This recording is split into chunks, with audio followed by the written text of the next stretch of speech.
여러분, 겟세마네 동산 우리가 알잖아요. 겟세마네 동산에는 예수님과 제자들만 있었던 게 아니라 거기에 다른 청년이 하나 더 있었습니다. 그런데 그 청년의 복장이 대단히 독특했어요. 벗은 몸에 배 혼니부를 두른 복장이었어요. 한마디로 뭐죠? 취침 복장이었어요. 취침 복장. 자, 어떻게 된 일일까요?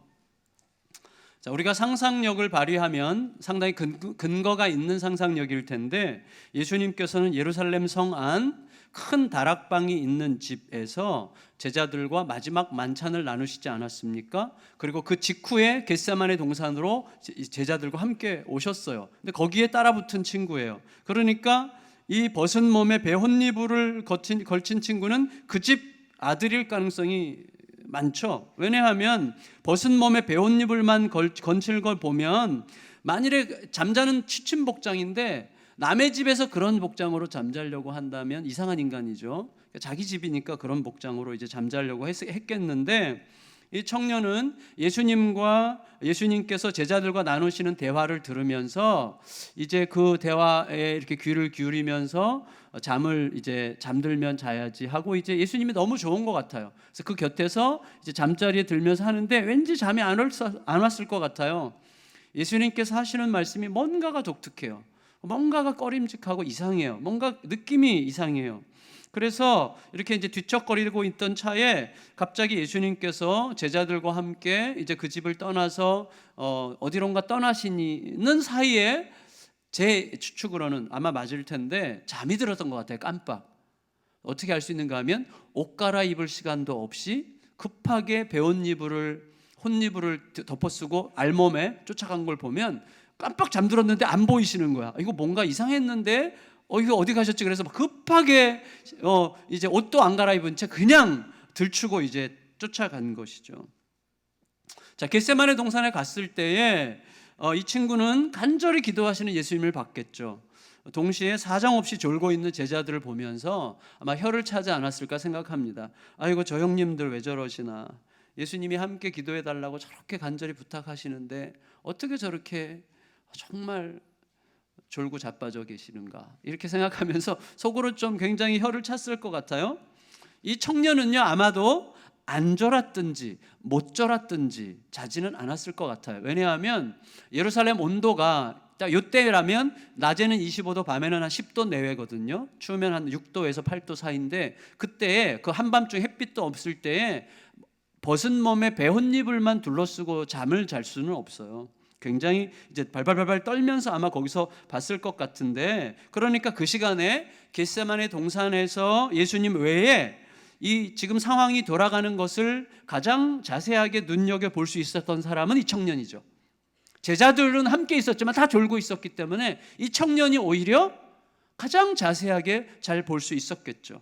그런데 갑자기 이 청년이 보고 있는데 가룟 유다가 무장 괴한들을 막 이끌고 우르르 와가지고 예수님을 체포하려고 이제 온 것을 봤어요. 갑자기 분위기가 험악해졌는데, 이 가룟 유다를 불과 몇 시간 전에 보지 않았겠어요? 이 청년이 자기 집에서 예수님과 함께 만찬을 잡수시던 그 자리에 함께 있던 그 사람이, 그 가룟 유다가 신호를 보내니까 사람들이 예수님을 체포했어요. 그리고 제자들이 단숨에 다 도망가 버렸어요. 자, 이 끔찍한 충격이죠. 한순간에 갑자기 상황이 종료돼 버린 이런 상황 앞에서 청년은 굉장히 당황했을 것입니다. 충격받았겠죠. 그래서 두려움과 걱정 속에 멀찍이 예수님 뒤를 따라가고 있는데 갑자기 누가 뒤에서 확 잡은 거예요. 너 누구야? 그러니까 이 청년이 깜짝 놀래가지고 배 혼니부를 버려두고 벗은 몸으로 도망했더라. 이제 말씀 그대로예요. 벗은 몸으로 도망쳐 버렸습니다. 자, 이제 생각해 봐야 되겠어요. 자, 이 이야기는요, 마태복음이나 누가복음이나 요한복음에는 없습니다. 마가복음에만 있어요. 그렇다면 우리가 이렇게 생각할 수 있죠. 마가만 알고 있었던 스토리든지 다른 복음서 저자들이 알고 있었다고 해도 이것을 기록할 필요가 있다고 느낀 사람은 마가뿐이었죠. 다른 복음서에서 없으니까. 그러니까 마가만 알고 있는 내용이든지 아니면 마가만 기록할 필요를 느끼고 있었던 어떤 스토리죠. 그렇다면 오늘 본문은 마가의 조심스런 자기 고백이라고 할 수 있어요. 그 청년은 마가였어요. 마가. 저는요 이 구절을 읽으면서 이 구절이 고난주간 찬송 중에 부르는 거기 너 있었는가 그때에 찬송에 대한 대답이라고 느꼈어요. 그리고 굉장히 제 속에서 아주 많은 생각을 하게 됐어요. 거기 너 있었는가 그때에, 거기에 대해서 마가가 대답하는 거예요. 거기 저 있었어요 그때에, 이렇게 지금 대답을 하고 있는 거예요. 대답을 하는데 그 내용이 뭐예요? 거기에 예수님의 12명의 제자가 있었거든요. 그런데 한 사람은 배신했고 나머지는 급히 도망치는 상황이었습니다. 저는 예수님을 배신하는 유다와 예수님을 버려두고 도망치는 제자들을 보면서 엄청 충격을 받았습니다. 하지만 저도 거기에 있었고 저도 도망쳤습니다. 저는 제가 예수님을 무척 좋아하고 사랑한다고 생각했지만 예수님이 잡혀가시는 상황이 되고 나도 잡혀가게 생기니까 순식간에 목숨 하나 살려라 하고 도망쳐 버린 자입니다. 예수님을 사랑한다고 생각하는 것과 예수님과 끝까지 동행한다고 하는 것은 굉장히 다른 문제라는 것을 제가 알게 됐습니다. 그 고백이에요. 예수님을 사랑한다고 생각하는 것과 예수님과 끝까지 동행한다고 하는 것은 굉장히 다른 문제라는 것을 고백하고 있는 거예요. 지금 어린 청년 마가의 눈에 그 밤의 장면이 얼마나 생생했겠습니까? 충분히 짐작할 수 있죠. 특히 젊을 때, 청년의 때에 이 배신이라고 하는 주제는 극도의 충격과 고통을 주는 개념이에요. 저는 지금부터 20년 전에, 거의 정확하게 20년 전에 아시는 분들은 아시지만 중국 선교사로 가기 위해서 북경으로 이삿짐을 다 보냈습니다. 근데 보내고 난 직후에 그 당시 우리 교단에서 가장 큰 교회가 이제 강남에 있었는데 그 교회 담임 목사님이 저에게 전화를 해가지고 주요 직책을 제안을 했어요. 그 당시에, 지금도 물론 얄팍하지만 그 당시에 제가 굉장히 얄팍했던 것 같아요. 그래서 결국 잠깐 고민하다가 방향을 틀어서 북경 대신 강남을 선택했습니다. 그래서 제가 거기 남았어요. 이후에 제 마음 깊숙한 곳에 평생 이 배신이라고 하는 그림자를 제가 지니고 살게 됐어요. 그래서 저는 그걸 제가 주님 앞에 갈 때까지 벗어버리지 못합니다. 배신했다는 느낌, 중국에서 나를 기다리고 있는 형제들에게 가지 않고 가장 큰 초대형 교회에서 중요한 자리 제안을 받고는 그리로 옮긴 자라는, 저는 그 정도의 존재였어요. 그래서 저는요 배신이라는 주제에 굉장히 예민한 편이에요. 누군가가 저에게 배신을 해도 별로 할 말이 없어요. 사랑한다는 생각과 끝까지 동행한다는 것은요 다른 문제더라고요. 여러분, 우리는 이 격차를 분명히 인식해야 됩니다. 어떤 격차예요? 마음의 의지와 현실의 의지 사이의 격차예요. 좀 더 분명해져야 돼요. 끝까지 따를 수 있을 것 같이 결심하는 마음과 실제 현장에 직면하게 되는 마음이 매우 다르다는 것을 좀 더 분명히 인정할 수 있어야 됩니다. 여러분, 심지어 예수님을 생각해 보세요. 예수님은요 제자들에게 여러 번에 걸쳐서 내가 죽을 거다라고 이야기하셨습니다. 내가 죽을 거다. 여러 번 말씀하셨지만 실제로 겟세마네 동산에 올라가셔서 참으로 정작 하나님과 분리되는 그 죽음의 실체와 고통이 완전히 현실로 실감되니까 그때부터 불현듯 굉장히 놀라셨고 곧 깊은 두려움과 극한의 고통에 빠져들게 되셨어요. 예수님조차 제자들에게 내가 죽을 거라는 말씀을 계속하셨지만 실제로 그 죽음의 의미가 하나님과 영원한 분리라고 하는 그 고통이 어떤 것인지 하는 것이 현장적으로 실감나게 되는 순간 너무나 놀랬고 너무나 두려웠고 너무나 비통했어요. 여러분, 예수님께서 그러셨다면 얄팍하기 그지없는 우리야 어떻겠습니까? 그런 의미에서 예배 중의 결심과 실제 현실에서의 마음은 명백히 다르죠.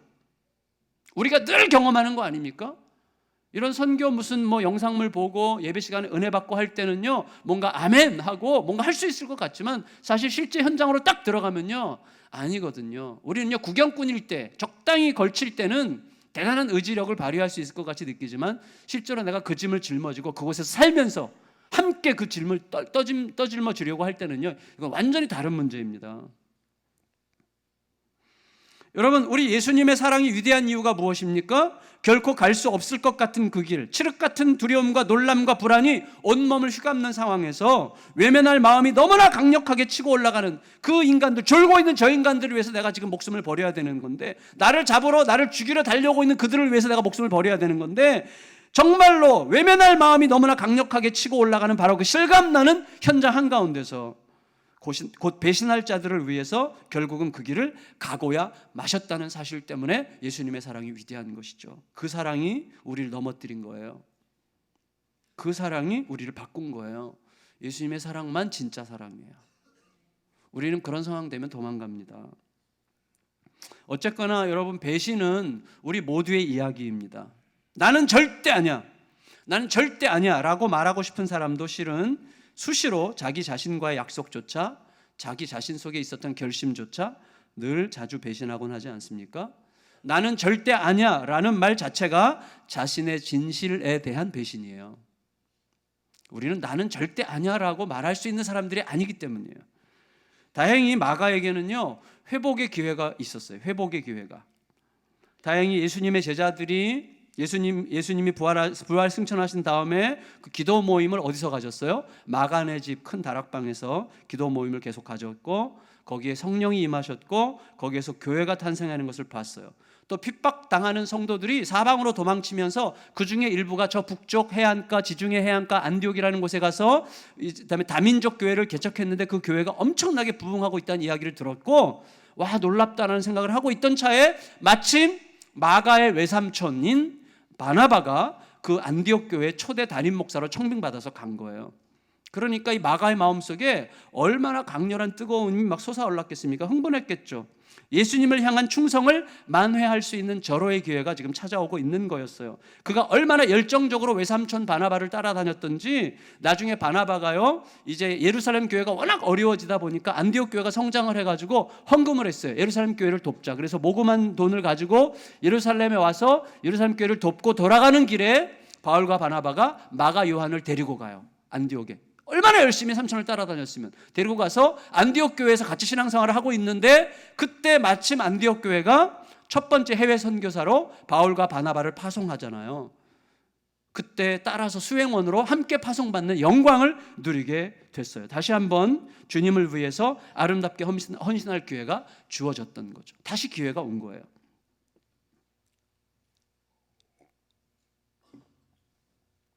그런데 너무나 안타깝게도 마가는 또다시 실패합니다. 이유가 무엇이었는지는 정확하게 알 길이 없지만, 아마도 배멀미 때문이었는지, 음식 부적응 때문이었는지, 혹은 외삼촌 바나바의 그 관대하고 용납하고 사랑하고 따뜻하게 품는 성격 아니에요? 바나바가 위로자라는 별명을 가졌기 때문에 아주 이렇게 좀 부드럽고 편안하고 용납하고 인격적인 자기 외삼촌 바나바에 비해서 바울은 좀 더 까칠하잖아요. 직선적이잖아요. 그리고 좀 뭐라 그럴까, 좀 이렇게 냉정해 보이잖아요. 그래서 어떻게 보면 자기 삼촌 바나바와 너무나 다른 바울의 어떻게 보면 주도적 성격에 대한 거부감 때문이었는지 모르겠지만, 또 집에 가고 싶은 향수병, 이방 세계에 대한 두려움, 혹은 전혀 의외의 어떤 이유 때문이었는지는 모르겠지만, 마가는 단기 선교 초기에 중도 포기를 선언하고 나 더 이상 못 가겠어요. 그리고 중간에 돌아가 버렸어요. 삼촌과 삼촌 바나바와 바울을 선교지에 버려두고 자기 혼자 엄마 집으로 예루살렘으로 돌아갔어요. 그게 사도행전 13장 13절 말씀인데 함께 읽어보겠습니다. 시작.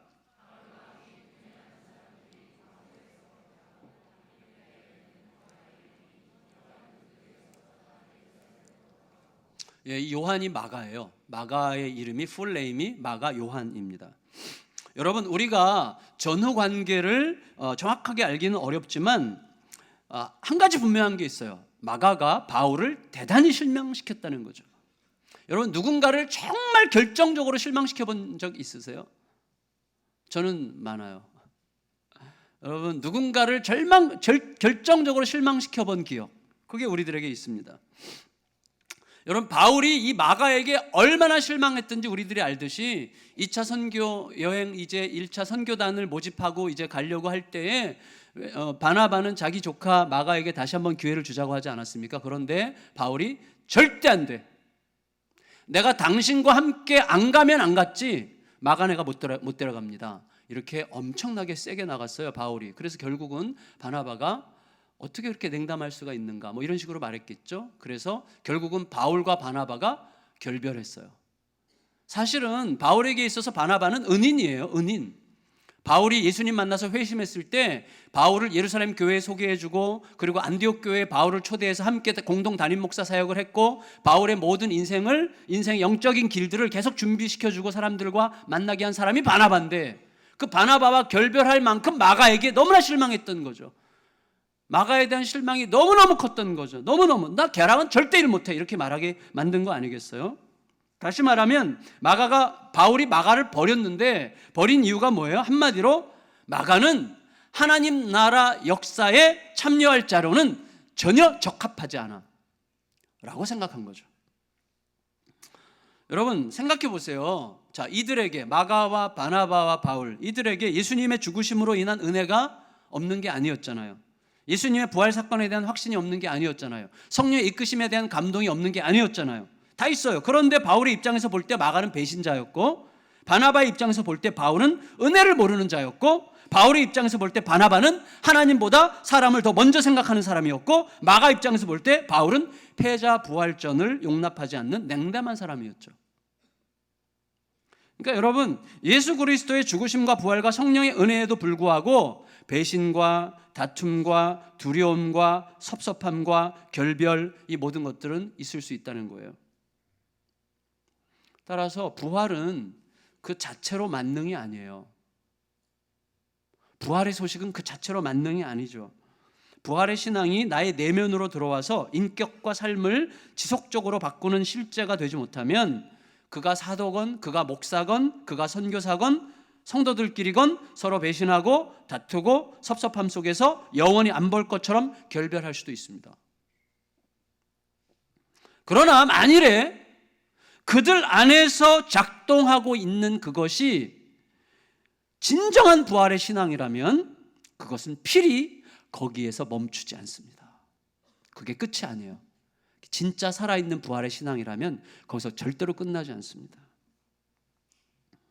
여러분, 어쨌거나 자신의 연약함 때문에 2번이나 배신하게 되었던 이 마가는 이제 바울 선생을 생각할 때마다 열등감, 자괴감으로 상당 기간 동안 힘들었을 거예요. 상당 기간 동안. 나는 어떤 놈인가? 나는 정말 이것밖에 안 되는 놈인가? 예수 그리스도의 죽으심과 부활 안에서 살아간다고 하는 게 고작 이 정도뿐인가? 이런 생각을 자기 자신을 거울을 볼 때마다, 로션을 바를 때마다, 등신, 이것밖에 안 되니? 약간 아프네요. 제가 감정이입이 됐나 봐요. 제가 자주 그랬었거든요. 보면서 너 진짜 그것밖에 안 되냐? 그런 생각에 사로잡혀 있었을 거예요. 그리고 시간이 흐르고 또 흘렀어요. 얼마나 흘렀을까요? 놀랍게도 언제부턴가 바울이 쓴 바울의 서신에 마가가 등장하기 시작하는 거예요. 그게 이제 골로새서 4장 10절 11절 같이 한번 읽겠습니다. 골로새서 4장 10절 11절 시작. 나와 함께 갇힌 아리스다고와 바나바의 생질 마가와 이 마가에 대하여 너희가 명을 받았음에 그가 이르거든 영접하라. 유스도라 하는 예수도 너희에게 문안하느니라. 그들은 할레파이나 이들만은 하나님의 나라를 위하여 함께 역사하는 자들이니 이런 사람들이 나의 위로가 되었느니라. 빌레몬서 1장 24절 읽겠습니다. 시작. 또한 나의 동역자 마가, 아리스다고, 데마, 누가가 문안하느니라. 마지막 서신 디모데후서 4장 11절 읽겠습니다. 시작. 내가 올 때에 누가만 나와 함께 있느니라. 내가 올 때에 마가를 데리고 오라. 그가 나의 일에 유익하니라. 자, 여러분 보세요. 이제 말씀을 좀 정리해 가겠는데요. 굉장히 중요한 것 같아요. 뭐냐면 결국 마가를 하나님 나라의 사역을 위해서는 전혀 합당하지 않은 인간이라고 생각했어요. 그 확신이 얼마나 컸든지 자기의 은인, 자기의 평생의 동지, 어떻게 보면 소울메이트와 같은 바나바와 결별하기까지 마가를 데려갈 수 없다고 고집을 부릴 만큼 마가는 하나님 나라에 합당하지 않은 자라고 생각했던 바울이 지금 진심으로 하나님 나라를 위해서 함께 역사하는 자라고 확신하고 있다는 이 사실. 여러분, 특히 바울이 자기 인생의 마지막 종말을 내다보면서 쓴 디모데후서에서 여러 자기 제자들이 세상을 사랑해서 바울을 버리고 떠나고 있다고 하는 사실에 대한 섭섭함을 금할 수 없었던 그 서러운 시간에 바울이 마가만큼은 나에게 유익한 사람이라고 말할 수 있는 그 상황, 두 사람 사이에 무슨 일이 있었던 걸까요? 다시는 안 볼 것처럼 마가를 내쳤던 바울이 어떻게 다시 이토록 마가를 신뢰하고 사랑하는 제자로 받게 됐을까요? 바울도 변했고 마가도 변한 거예요. 저는 이거 두 개가 확실하다고 생각합니다. 바울도 변했고 마가도 변했어요. 계속해서 어떤 변화를 겪었을까요? 아마도 두 사람 모두 어떤 깊은 변화의 시간들을 지속적으로 겪었을 텐데, 저는 그 단서가 아까 골로새서 4장 11절에서 얘기했던 하나님 나라를 위하여 함께 역사하는 자라는 이 표현에서 찾고 싶습니다. 따라해 보시겠어요? 하나님 나라를 위하여 함께 역사하는 자. 자, 이거 우리가 마음속에 좀 잘 담아봤으면 좋겠어요. 이거 추상적인 말이 아니라 실제 우리들의 말로 어떻게 마음에 담아야 될까요? 성도 여러분, 바울은요, 마가가 하나님 나라를 위한 사역에 합당치 못하다고 생각했었지만 지금은 마가가 바울 자신과 더불어 하나님 나라를 위해서 함께 역사하는 자라고 확신하고 있는데, 하나님 나라를 위한 사역에 합당치 못한 것과 하나님 나라를 위한 사역에 합당한 것, 이 사이의 결정적 차이는 무엇일까요? 제가 지금 말이 자꾸 이렇게 헛나가는 이유가 이제 혓바늘이 좀 세게 여기 나가지고 자꾸 씹혀서 그런데요. 여러분 보세요. 자, 하나님 나라를 위한 사역에 합당치 못한 것과 하나님의 나라를 위한 사역에 합당한 것 사이의 그 결정적 차이는 어디에 있는가 하면 한마디로 절대 말씀의 현재화에 있습니다. 다시 한번 따라해 보세요. 절대 말씀. 절대 말씀의 현재화. 자, 어떤 건가 하면 이렇게 생각하면 좋겠어요. 자, 한 나라의 국가의 통수권자가 있는데 그는 정말 진짜로 진실돼요. 진짜로 진리 위에 굳게 서 있어요. 백성들을 위해서 순전하고 깊은 사랑으로 움직이는 자예요. 그러면 그때부터 그의 말은 절대 말씀이 됩니다. 무슨 말인가 하면 그 국가의 안전과 행복은 오직 그의 말이 제대로 시행되는 것에 완전히 달려있게 돼요. 이게 굉장히 중요한데요. 물론 불행하게도 땅의 모든 통수권자들은 그 면에서 턱없이 불완전하고 너무나 초라하죠. 여러분, 이 땅의 통수권자들은 얼마나 초라합니까? 그러나 하나님은, 세상의 왕이신, 진짜 왕이신 하나님은 진리시에요. 하나님의 별명들, 하나님은 진리십니다. 하나님은 사랑이십니다. 하나님은 공의이십니다. 하나님은 자비이십니다. 자, 이 모든 것이 진짜라면 하나님의 말씀은 절대 말씀이라는 거예요. 절대 말씀은 뭐예요? 어떤 경우에도 그 말씀이 곧 현실이라는 뜻이에요. 절대 말씀. 그냥 해보는 소리가 아니에요. 말씀이 떨어지면 그게 곧 현실이 되는 게 절대 말씀이에요. 그리고 하나님의 나라는 오직 그 말씀이 제대로 시행되기만 하면 온전히 세워지는 나라예요. 하나님의 나라도 나라고 나라에 다스리는 자는 하나님이신데, 하나님의 말씀이 절대 말씀이라면 그 나라는 언제 세워져요? 그 말씀이 제대로 시행되기만 하면 세워지는 나라가 하나님의 나라예요. 따라서 하나님의 나라는 하나님의 말씀을 맑게 듣고 깨끗하게 듣고 들은 그대로 사는 자들을 통해서 세워지는 나라예요. 여러분, 부활의 실제가 무엇입니까? 오늘 우리가 부활주의를 맡고 있는데 부활주를 한번 기념하고 끝나는 거 절대 아닌 거 우리가 알잖아요. 그 부활이 나에게 진짜다, 그 부활이 나에게 실제다라고 할 때 부활의 실제가 무엇입니까? 막연한 부활의 희망으로 들뜬 우쭐거림이 아니죠. 부활할 거라는 어떤 막연한 생각이 아니죠. 현실은 다르거든요. 우리가 알잖아요. 현실은 다릅니다. 예수 그리스도의 죽으심과 부활을 믿는다고 하는 사실이 나에게 오늘 여기에서 내 언행 심사에 고스란히 반영되게 살아가는 것, 이게 부활의 실제라고 제가 단호히 말씀드리겠습니다. 자, 그건 다른 게 아니라요, 이거예요. 날마다 오늘을 살아갈 절대 말씀 앞에서 내 자아가 죽는 것이고 내 자아가 죽음으로 그 말씀이 나를 끌고 가는 유일한 힘이 되는 거예요. 그때 세상을 창조하셨던 그 말씀, 세상을 오늘처럼 존재하게 하신, 세상을 지으신, 창조하신 그 말씀이 부활하신 예수 그리스도와 함께 내 안에서 새 창조를 이루어 가시는 거예요. 그 말씀이. 따라서 여러분, 예배 시간에 아멘도 좋지만 예배 시간에 아멘 안 하셔도 돼요.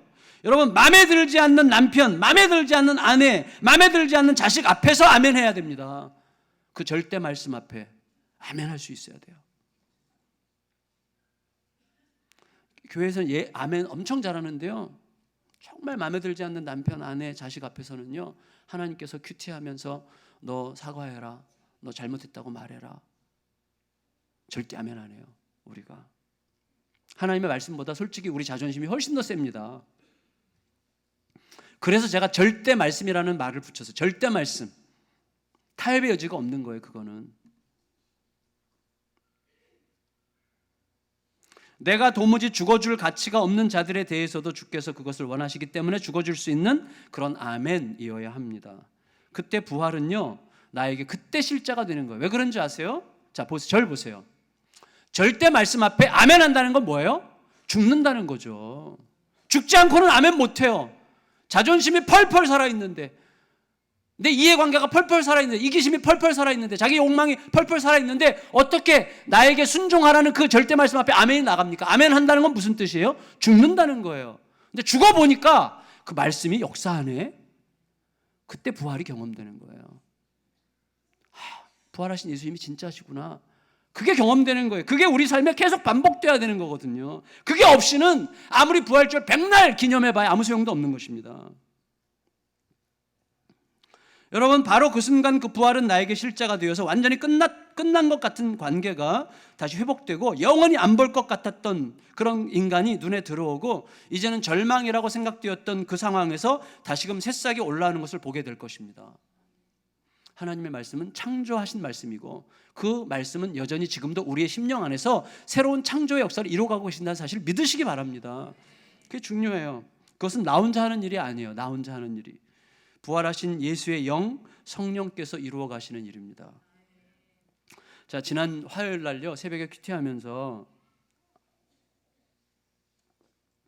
구레네 시몬에 관한 말씀이 마음에 머물렀습니다. 구레네 시몬에 관한 말씀. 구레네 시몬이 거기 예수님 십자가 지는 거 구경하러 이렇게 구경하러 거기 있다가 갑자기 로마 군인들에게 끌려가지고 억지로 예수님의 십자가를 대신 지고 가게 됐잖아요. 진짜 억수로 재수 없는 날인데, 사실은 억수로 재수 없는 그날이 사실은 어마어마한 축복의 날이었다는 사실을 깨닫는 데까지는 시간이 오래 걸릴 필요가 없었어요. 여러분, 자녀들이, 온 가족들이 나중에 예수님 다 믿게 됐는데, 예수님 믿게 된 그 다음부터 이 가족에게, 와, 우리 남편이, 우리 아내가, 우리 아버지가 예수님 십자가 지고 골고다 언덕 가실 때 그 십자가를 같이 지고 가신 우리 아버지, 이거 얼마나 자랑스러워요. 이거 진짜 얼마나 자랑스러워요. 진짜 너무 제가 막 너무 부러워 그게. 근데 여러분, 그런데 그날 아침에 이제 큐티를 하는데 그 말씀이 내 속에서 어떻게 적용돼야 될까? 그 말씀에 갑자기 마음이 머물렀어요. 어떻게 적용할까요? 근데 여러분, 적용이라는 건 뭐냐면요, 말씀을 딱 읽고 나서 내가 합리적으로 막 생각해서 뭐지 해서 이렇게 딱 내가 적용할 걸 찾는 게 적용이 아니고요. 적용은 뭐냐면 말씀이 내 안에 들어오잖아요. 그러면 이 말씀이 나의 삶에 어떻게 흘러가야 되는지를 묻는 게 적용이에요. 주님께 물어야 돼요. 주님께 물을 때 주님으로부터 마음의 이끄심이 와요. 이끄심이. 그 이끄심을 따라서 가는 거예요. 그게 적용이죠. 그냥 머리를 빨리 굴려가지고 빨리빨리 이거 적용하고 저기 적용하면 그냥 내 이야기가 될 뿐입니다. 그래서 성령의 이야기예요. 그날 아침에 이제 그걸 붙들고 한참 기도를 하는데 갑자기 이렇게 제 마음속에 왔어요. 오늘 누가 나에게 찾아온다면, 만일에 누가 나에게 찾아와서 나에게 어떤 것을 부탁한다면, 그게 하나님을 거역하는 게 아니라면 매우 부담스러운 일이라고 할지라도 무조건 받아들이자. 이렇게 적용했어요. 그래서 그날 놀랍게도 누군가가 왔어요. 타교단의 유명한 영성학자인데, 제 친구인데, 그 친구가 저를 찾아왔는데 이렇게 첫 마디를 띄었어요. 너가 굉장히 부담스러울 것 같은데 근데 나 이거 너한테 꼭 부탁해야 돼. 이 말을 했어요. 그래서 제가 얘기하지 마 그랬어요. 얘기하지 마. 그 대신 제가 그날 아침 구레네 심은 큐티한 내용을 얘기해 줬어요. 얘기 안 해도 돼. 그냥 그거 나 할 거야. 그랬어요. 그리고 내가 먼저 그거 할 거야라고 얘기하고 들었어요. 들어보니까 엄청 부담스러운 일이더라고요. 근데 여러분, 제가 알게 됐어요. 뭐냐면 이제 저는 또 하나의 하나님의 스토리에 올라탄 거예요. 그래서 기대가 돼요. 내 판단과 의지가 아니라 하나님의 말씀이 나를 어떤 일에 엮어가고 계시는 중이기 때문이죠. 여러분, 제가 이렇게 굉장히 고사한 것 같지만 전혀 그렇지 않습니다. 오늘 아침에 제가 큐티하면서 큐티의 내용이 주제가 침묵과 용납이었어요. 침묵과 용납. 침묵과 용납. 근데 아침에 저 이제 목양실에서 우리 막 앞에 막 어린이 찬양을 막 이제 연습하고 있는데 저는 막 어린이 찬양을 속으로 어른들과 어린이들이 함께 막 부활의 영광을 노래하고 함께 다 아는 찬양을 막 부르면 너무 영광스러울 것 같이 생각했는데 어른들은 하나도 모르는 애들 노래를 이렇게 부르고 있어요. 이거 무슨 발표야 뭐야 이런 생각이 들어가지고 제가 즉시 우리 교육자 카톡방에다가 올렸어요. 이거 발표야 뭐야? 나 지금 무지속이 부글부글 거리거든. 목회적으로 생각 좀 하고 찬양을 좀 선택하지 그랬어. 그리고 맨 끝에 이렇게 썼어요. 나 지금 하나님 앞에 용서를 구하며 그다음에 용서하는 마음으로 예배에 올라간다. 그리고 이제 카톡 올려놓고 이 자리에 딱 앉았는데요. 찬양이 시작됐는데 너무 좋은 거야. 그래서 제가 회개했어요. 제가 이렇게 얄팍해요. 우리의 삶 속에서요. 그래서 오늘 아침에 그래서 아까 회개한 게 뭐냐면 하나님 큐티할 때 그 말씀이 오늘 나의 삶을 쭉 끌고 가는 힘. 그게 사실은 날마다 하나님의 스토리를 만들어가는 거거든요. 그게 너무나 중요해요. 여러분, 부활의 실제가 뭐예요? 부활의 실제는 눈을 부릅뜬 부활신앙으로 또 다른 승리주의자가 되는 게 아니에요. 영적 성공주의자가 되는 게 아니에요. 난 아무것도 두렵지 않아 하면서 가슴을 내미는 거, 이거 부활신앙의 실제가 아닙니다. 부활의 실제는 뭐예요? 부활하신 예수가 내 안에서 내 현실이 되셔서 그의 말씀이 매일 나를 주도해 가시는 삶을 사는 거예요. 아까 최영 집사님 찬양한 것처럼 내가 죽어 이제부터 오늘부터 예수님께서 내 안에서 하신다. 그거예요 딱. 바울과 마가 완전히 이제 원수처럼 됐어요. 바울이 마가를 버렸어요. 그런데 두 사람이 매일같이 절대 말씀을 쫓는 바로 그 삶 속에서 어느 날부터 서로에게 끌리기 시작하는 거예요. 말씀이 그렇게 하는 거예요. 말씀이. 그리고 접촉하는 시간들이 늘어나면서 진정한 화해와 화합을 이루어서 함께 하나님의 나라를 위한 사역자의 길로 다시 합쳐지는 거예요. 내 감정, 내 얄팍한 감정, 내 자존심 따르지 않고 하나님의 절대 말씀을 따르면 하나님이 그렇게 해나가시는 거예요. 하나님이 말씀으로. 옛날에 우리 그 영화 있었잖아요. 어거스트 러쉬라는 영화 있었잖아요. 한 가족이 뿔뿔이 흩어졌는데 가족들 모두가 다 순전한 음악을 너무나 갈망해. 다들 음악을 너무 사랑하는 가족들이야. 나중에는요, 헤어진 가족들이 각자의 삶에서 살다가 각자의 마음에 흐르는 선율을 따라서 이렇게 움직이기 시작해요. 음악을 따라서 움직이다가 어느 날 한 자리에 딱 만나는 거예요. 저는 이거 굉장히 성경적인 영화라는 생각이 들었어요. 하나님 나라를 위해서 절대 말씀을 쫓아가는 자들은요, 결국 말씀을 따라가는 길에서 서로를 반드시 만나게 되어 있습니다. 제가 50대 중반쯤 되니까 알겠어요. 하나님은 정말 기가 막힌 방법으로요, 같은 마음을 품고 하나님의 나라를 추구하는 사람들을 놀라운 방식으로 모으세요. 이렇게. 거기서 하나님 당신의 일을 해나가세요. 주님께서 신비하고 놀라운 방식으로 만나게 하시고 힘을 모으게 하시고 동력하게 하십니다. 부활의 주님께서 그들 안에서 그런 방식으로 역사하시는 것이 바로 부활의 실제죠. 도망자 마가가 예수님을 다시 만나고 배신했던 마가가 바울을 다시 만나고 영원히 안 볼 것처럼 돌아섰던 바울이 마가를 다시 만나 영원한 동역자가 되게 하는 그 말씀이 부활의 실제로 날마다 우리 속에 역사하는 거예요. 거기에 부활하신 주님이 주시는 절대 말씀에 대한 들음이 있고 그 들음에 대한 맑고 깨끗한 순종이 있습니다. 말씀을 정리할게요. 제가 얼마 전에 김행숙이라고 하는 시인이 쓴 이별의 능력이라는 시를 읽었는데, 이별의 능력, 이별도 능력이라는 거예요. 이별이 능력이라는 거예요. 무슨 말인가 하면, 이분은요, 이별을 어떻게 해석하는가 하면 어쩔 수 없는 헤어짐으로 해석하는 게 아니라 이별은 적극적으로 수행되어야 될 과제라고 생각하는 거예요. 무슨 의미인가 하면 이렇게 얘기해요. 나는 방금 전에 나 자신들과도 줄기차게 이별한다. 나는 방금 전에 나 자신들과도 줄기차게 이별한다. 나는 너, 그것, 나 자신, 이름 붙일 수 없는 익명의 무엇들과 끊임없이 이별하고 이별한 만큼 더 많은 나로 분열된다. 무엇이 어디까지가 나인지 알 수 없으며 구별하려는 시도 자체가 무의미하다. 그러니까 이별의 능력은 분열의 능력이다. 분열은 연합을 깨뜨리는 분열이 얘기하는 게 내 자아가 움켜진 자아가 해체되고 내가 잘게 쪼개어져서 모든 사람에게 맞추어 주어 그와 연합하게 하는 힘으로 작동하기 시작하는 게 분열의 능력이라고 이야기하고 있는 것입니다. 나의 분열이 타자, 다른 사람을 향한 공감과 사랑의 기원이다. 이렇게 생각하는 거예요. 여러분, 지금까지 우리는 만들어져 왔어요. 지금까지 살아오면서 나라는 존재가 만들어졌어요. 나. 그래서 우리 속에 뭐가 있어요? 나는 이게 있는 거예요. 나는 그렇게 안 살았어. 내가 누군지 알아? 나는 그래서 못 죽는 거예요. 이게 분열돼야 돼요.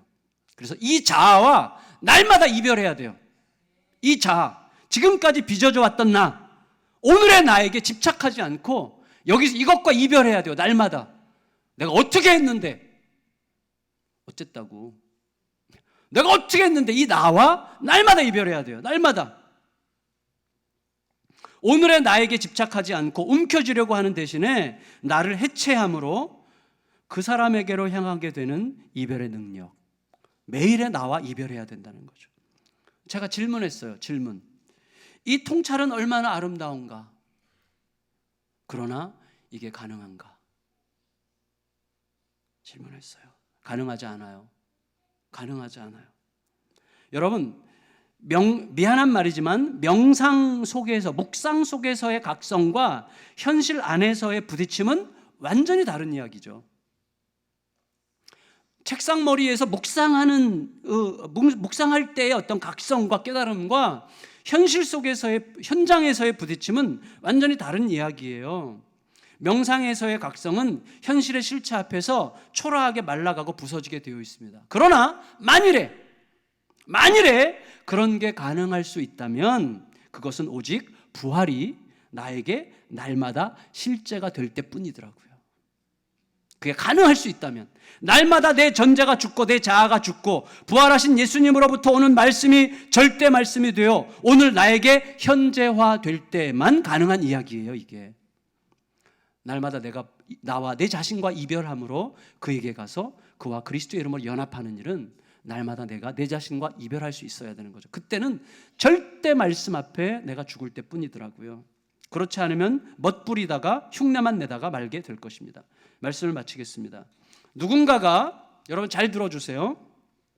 누군가가 나를 통해 살아나는 때는 반드시 내 안에서 부활이 실제가 될 때뿐입니다. 곧 내가 말씀 앞에서 죽고 그 말씀이 내 앞에서 살아나는 거예요. 내가 펄펄 살면 말씀이 살아나지 않아요. 말씀이 죽어 있어요. 예수님께서 아무리 고귀한 보석 같은 말씀을 주셨어도 그 말씀은 내 고집 앞에 전혀 꼼짝하지 않고 있습니다. 내 안에서 부활이 실제가 되는 순간이 뭐라고요? 내가 말씀 앞에 죽고 말씀이 내 앞에서 살아나는 때예요. 그렇지 않다면 예수님께서 나를 살리시기 위해서 죽음의 길을 가실 필요가 없죠. 예수님의 죽음이 나의 삶이었잖아요. 여러분, 이게 얼마나 단순하고 명쾌합니까? 무슨 말이에요? 예수님은 자신의 죽음으로 우리를 살리셨고 우리에게 나를 따르라 하셨어요. 얼마나 명쾌해요. 얼마나 단순해요. 그 죽음은 말씀에 대한 온전하고 깨끗한 순종이었습니다. 부활이 우리 안에서 실제가 된다는 것은 말씀으로 세상을 창조하시고 말씀대로 오시고 말씀으로 오시고 말씀대로 부활하신 후 그 말씀으로 우리를 새롭게 하시는 하나님과 예수님과 성령님의 현존 안으로 들어가서 어떤 싸구려 감정과 공로의식과 자기 주장이 아니라 오직 그 말씀이 날마다 나를 끌고 가서 하나님께서 우리의 삶의 자리를 당신의 새 창조의 자리로 바꾸어 가시는 거, 그게 부활의 실제예요. 부활은요, 날마다 우리의 삶에서 경험될 수 있습니다. 그걸 통해서 오늘 아침에도 내가 내 자존심을 죽이고 내 전제를 죽이고 그 말씀 앞에 무릎을 꿇었다면 그는 죽음과 부활을 경험하게 된 거예요. 근데 그게 작은 일에서뿐만 아니라 어마어마한 큰 일에서도 경험되게 하세요. 그러면서 하나님의 역사가 이루어져 가는 것입니다. 바로 그때 우리들은 한때 넘어졌어도 버림받아 마땅할 만큼 약함과 치사함과 어리석음으로 자신의 인생을 망가뜨리는 것 같았어도 부활로 다시 일어설 수 있고 하나님의 나라에 참여할 수 있을 것입니다. 그 말씀에 귀를 기울여 그 은혜 안으로, 그 부활의 은혜 안으로 날마다 실제로 들어가게 되기를 존귀하신 예수님의 이름으로 축원합니다. 우리 같이 찬양